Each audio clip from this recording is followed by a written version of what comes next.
Cam Skattebo, running back for the New York Giants, suffered a gruesome right ankle injury against Philadelphia Eagles this past Sunday. My name is Ryan. I'm a physical therapist, and today I'm going to talk a little bit about the anatomy behind this injury, how this injury happened, and a potential recovery timeline. So here's the play when the injury did happen. Cam Skattebo was trying to catch the ball from the Jackson Dart, but the Philadelphia Eagles defender tackles him, and we'll describe a little bit what exactly is happening right about here.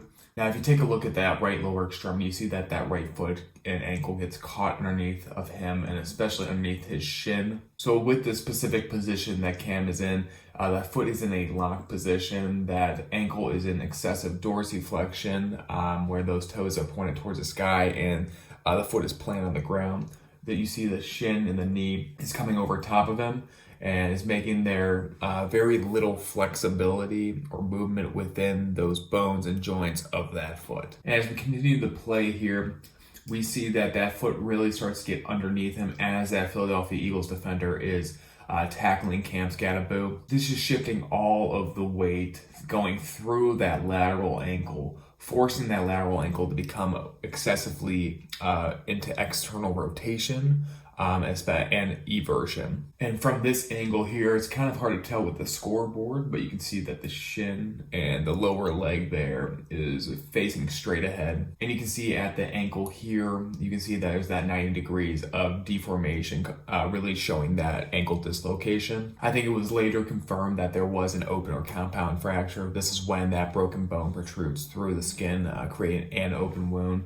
It's very important to seek medical attention immediately. I believe he had surgery within the first few hours of leaving the stadium. The first primary goal for this ankle dislocation is definitely to reposition that ankle and to remove any excess stress on any of the surrounding tissues, blood vessels, and nerves. So if we take a look at our anatomical model here, we have our ankle joint, we have the talus, which is the primary ankle bone, and then we also have your tibia and your fibula making up your distal tibiofibular joint, as well as your syndesmosis connecting that talus to that tibia. We have a lot of ligaments that help stabilize the ankle joint here. The primary goal of these is to not allow the anatomical foot to go into excessive movements like that external rotation where the toes are pointing outwards, eversion where the whole foot is kind of bent towards the outside, as well as dorsiflexion. Let's first start off with the lateral ankle ligaments. We have your anterior talofibular ligament seen here, your calcaneofibular ligament here,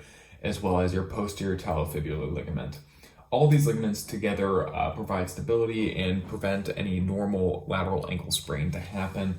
However, I do not believe these ligaments were as involved as potentially some other ones that we'll describe. More superiorly from these lateral ligaments, we do have the anterior inferior tibiofibular ligament here, as well as your interosseous membrane. Both of these ligaments are supposed to help prevent those high ankle sprains. So we still have those two ligaments seen here. That excessive external rotation that was caused by the defender tackling Cam Skattebo and the position of Cam Skattebo's lower extremity was in, will cause that tibia and fibula wanting to detach from each other.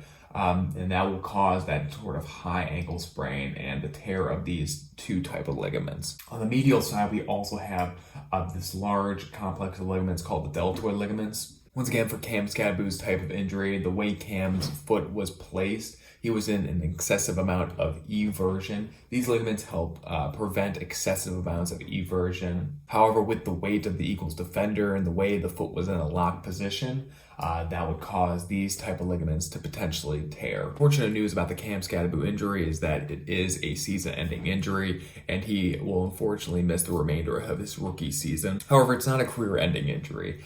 We've seen a lot of football players have similar injuries and come back playing in about a 1 or 2 year window. It's very important that they're able to heal that soft tissue, make sure to limit as much cartilage damage as possible, and as well as limit as much damage to any of those nerve, blood vessels that will play a role in his recovery at this time. Right now, we're hoping that Cam Skattebo has a quick and speedy recovery, hoping that his surgery went well earlier this week.